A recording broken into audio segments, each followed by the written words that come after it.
Hello, friends. Welcome back. I am super excited because today we are going to be talking about Christmas budgeting. I am super excited to share this video with you guys. It's something that I actually do every year. This is one of the paper and pen budgeting things that I have done consistently for a long time. So, I don't know, there's just something like so satisfying about putting a budget and making a list and writing things down and then accomplishing everything you wrote down. So I am so excited to share with you guys exactly how I budget for Christmas and some tips and tricks to get you guys through this season. Okay. So, the first step when I'm budgeting is to figure out exactly how much money realistically, that's the key word here, you need to be realistic about how much money you can spend total for Christmas. I tend to leave food out of it. You could put food and wrap food up into it as well, but I know that personally it decreases our grocery funds. So it just makes sense to keep it with the grocery funds because really, I mean, that's what it's going to be for. I would say the only thing maybe you could include in the Christmas budget if you wanted to, if you didn't want to include all of the food, is just like snack items or maybe party stuff that isn't part of your normal like grocery budget. That could be included in here too. We personally don't host anything and we don't really bring anything to like parties or whatever. So the only things we would be bringing is like side dishes to the actual Christmas dinner maybe, which can just be wrapped up in our regular grocery budget since we won't be actually cooking a full dinner that night. So however works for your budget, but those are things to think about that you may want to wrap up in here. So for us personally, we got paid a third paycheck in October, and so we took most of that paycheck, that extra paycheck, and are putting it towards our Christmas fund. Now, you could do this throughout the year, if hopefully you've at least thought about this a couple months ahead in advance and maybe have saved some. If not, that's okay. Work with what your budget is for the month. But us personally, our total budget is $1,200. So once you come up with like, okay, here's a realistic number that we could spend total for everything, then you want to figure out how you're going to split that up. Now, before I split up this money at all, I like to make a list of exactly everything we're going to need to be spending. So for example, we have decor, we have activities. And activities could be like zoo lights. It could be, I don't know, like maybe you want to do a hot cocoa bar night, or maybe you want to rent a movie, or maybe go ice skating, or any of those things. So like activities that we're doing as a family. We'll also probably do like cookie baking in there. And then gifts. So these are our three categories. You could have extra if you wanted to break this down even further into like gift wrap, or I don't know what else you could do in here, but you could do a separate food category as well, like we talked about earlier. But these are the three main ones that we're focusing on. And then again, before I budget this out completely, I'm going to split the gifts down even further into who we need to buy gifts for. So think about realistically, based on your budget, how many people can you buy gifts for? Because like I know us, we would love to buy gifts for everybody, but that's just not happening. It's just, we have a very large family. We have 2 kids. I have 2 siblings. My husband has 3 siblings, and we have 4 sets of parents because both of our parents got remarried. So we have 4 sets of parents, grandparents. We have 6 siblings total, 5 siblings total, and most of them have significant others. So if we tried to buy a gift for every single person and made it like a quality gift, it would get really expensive. So not to mention like our grandparents and aunts and uncles and cousins and all that stuff. So realistically, I try to prioritize the most important people to the people who like I would like to get a gift for. I just don't know if we can. So we have like our girls. We have Sierra and Sophie. We have Nick and myself. Obviously, since my husband and I share funds, we share bank accounts, we share money. I need to put myself on this list as well. If you are single, or maybe you and your husband split money up a little bit different, or you and your significant other, you may not need to put yourself there. I personally do. And then we like to get something small at a minimum for each of the grandparents. So we have, I'm just going to list them as grandparent 1, grandparent 2, grandparent 3, grandparent 4. We're doing group gifts. Like I said, it's just a lot easier, and we can spend a little bit more on them as a group than if we were to try and buy them gifts individually. Instead of doing 8 individual gifts and trying to get them something that they would actually like and use, we're going to do it as groupings. So we have 4 grandparent groupings to buy for. And those are the main ones. My siblings and I last year did a Secret Santa gift exchange so that we didn't have to buy each of us gifts. It's just with extending families, it's a lot. So I'm thinking we're still going to do that this year. So I'm going to plan on one Secret Santa gift. We don't know if we'll do that with Nick's siblings or not. Possibly. So we'll keep that in mind. And then my extended family always does a white elephant. So those are some things to think about too that can help you cut back a little bit on Christmas gifting and expenses. If you have a lot of siblings, a lot of extended family, a lot of friends, instead of buying every single person a gift, do like a Secret Santa or a white elephant exchange. And then you can get one person a good quality gift that they would actually like and use versus trying to squeeze every single person into your budget. So these are great like alternative options. I'm going to put like a 2 question mark there because we may need to do 2 Secret Santas, but for sure we'll be doing 1. Okay, so now that we have all of our people and we have our decor and activities categories, we have everything written down, now we can think about, okay, based on our total budget, what is, again, keyword realistic, what is a realistic way that we could split this up between everybody? So the first thing I like to do is activities, because I kind of know exactly how much those cost. They don't really change that drastically from year to year. So this is the one where I can get the best like set in stone number. So we like to do maybe zoo lights. We like to bake cookies. We like to drive around and look at lights. So that could be extra gas, or like buying coffees or hot chocolates, things like that.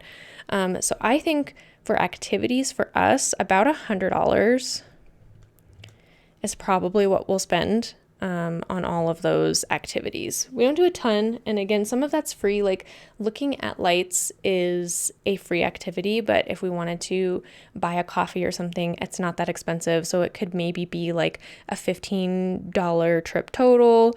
Zoo tickets can be expensive. Sophie gets in for free though at that stuff because she's still at a young enough age. So I think realistically $100 is good. Plus a lot of things are closed this year anyway with COVID. So I think $100. And then you can do this in whichever order you want. You can go through and do the gifts first and then leave the leftover for decor. For those of you who maybe don't know, if you haven't seen my Instagram post from last year, we actually lost all of our Christmas stuff when we moved from Texas back to Colorado. So last year we had nothing. None of our homemade stuff, all of our girl stuff was gone. All of my babies, like everything, we lost 100%. No trees, no stockings, no nothing. So I would like to spend probably more than I'm budgeting for, but for sure $100 on decor. So I'm making it a priority to spend at least $100 on decor items so that we can start slowly working our way back up. Last year we focused on getting like a tree and ornaments and like a wreath. That was pretty much it. So this year I'm going to try and get some more filler items in, maybe a couple more ornaments for the girls or something. So I think $100 minimum on decor is good for us. And then that leaves total for gifts $1,000. So again, you can kind of do this in whichever order you want, but when I'm budgeting for the gifts, I like to do the total amount for everybody first and then split that number up individually. So first I'm going to go through, I'm actually going to put the grandparents here first. And I think we want to try and spend around like maybe $30 each on that. We'll see. Again, some of these are they're variable, so you want to make sure you leave yourself a little wiggle room and not necessarily budget the entire amount. It depends on your style. You can zero budget it and budget exactly to the penny, and then try and stay under that budget. I usually like to give slightly under, that way if I'm $1 or $2 over because of taxes, or maybe something cost me $32 instead of $30, but it's exactly what I wanted, it leaves a little bit of wiggle room to kind of go up and down on some of these rather than sticking to strictly that. But it really does just depend on your style. I like more of a slight wiggle room than a very, very strict. But if you were on like a super strict tight budget, you may want to do a zero budget and not go above that number. Secret Santa, I believe we also did 30 last year. And then White Elephant is usually around 40, I believe. I'll have to double check that number, but I think that that's right.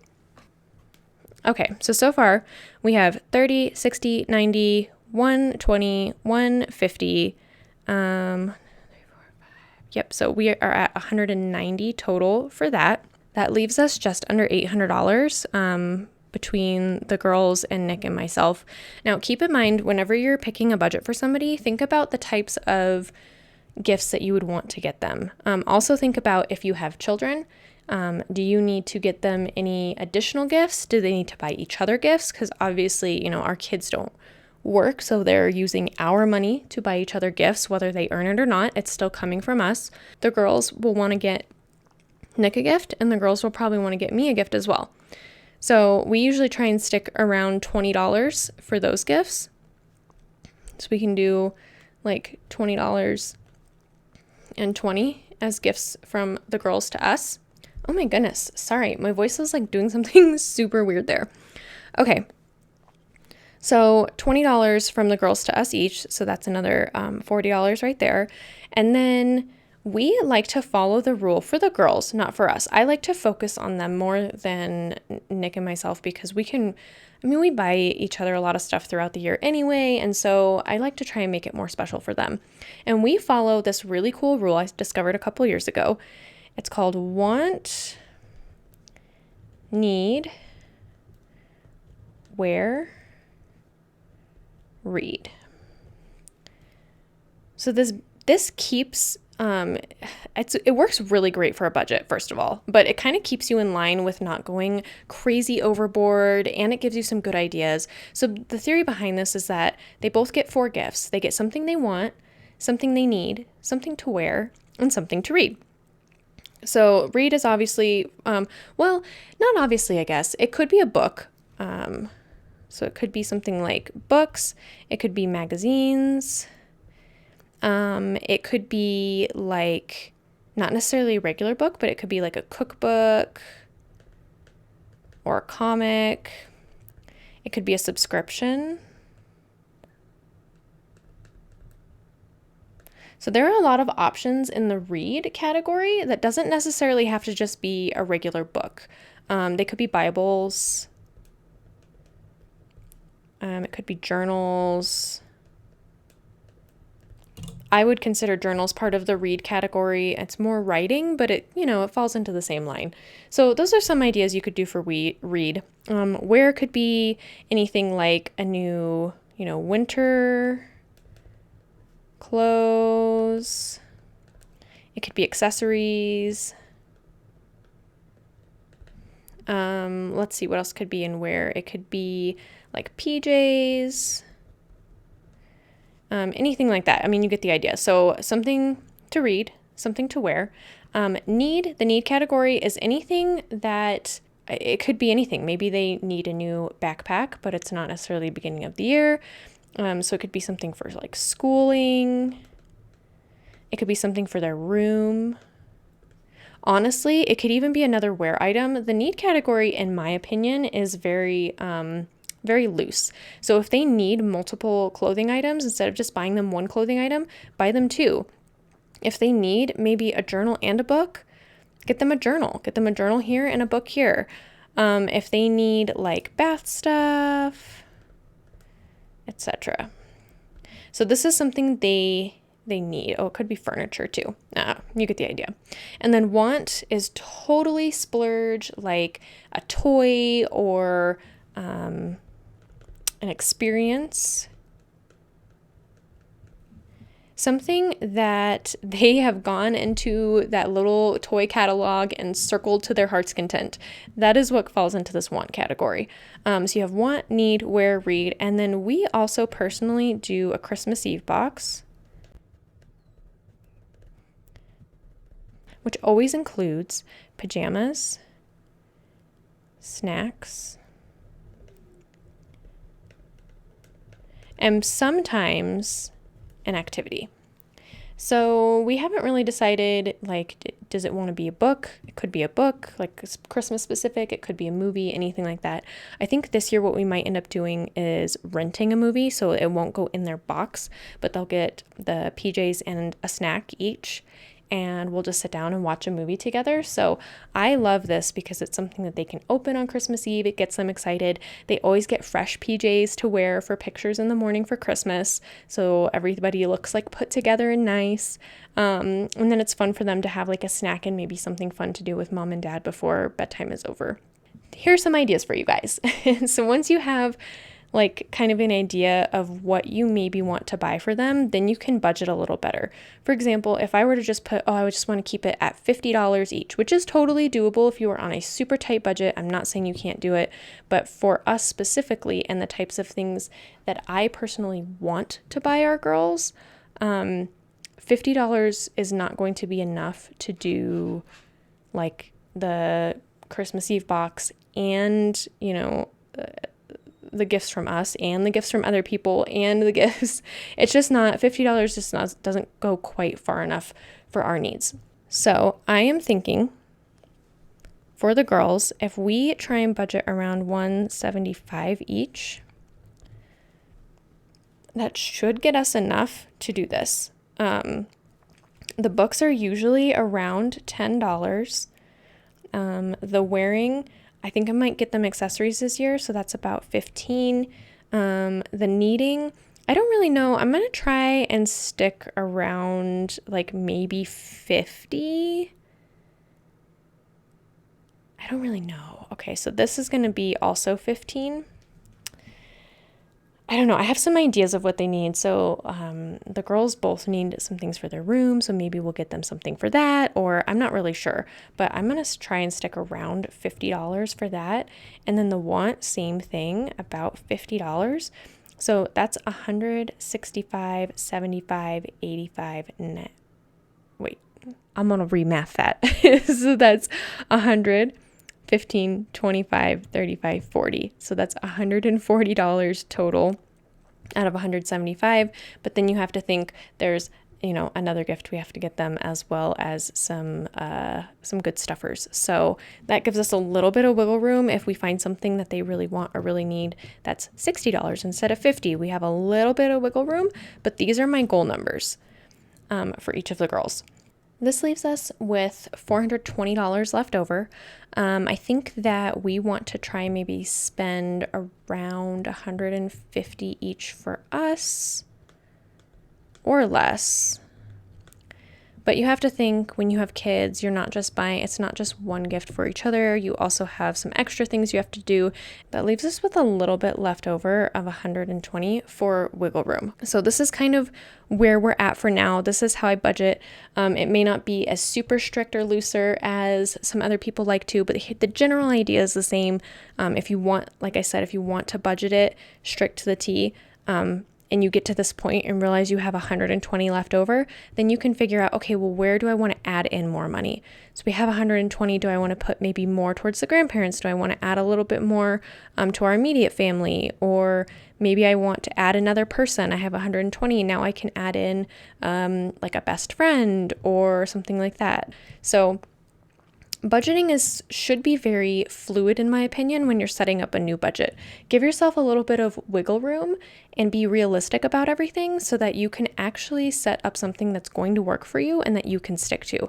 If you budget too little or if you budget too much, it can get you into some trouble when you're trying to actually get things done at the very end. So, All right. Well, this is all I have. Hopefully that was helpful in how you guys are going to set up your own budgets for Christmas. I wish you the best of luck shopping. It is my favorite time of year. And then I did already buy some decor, so I think I'm going to show you guys what I got here next. So stay tuned for that.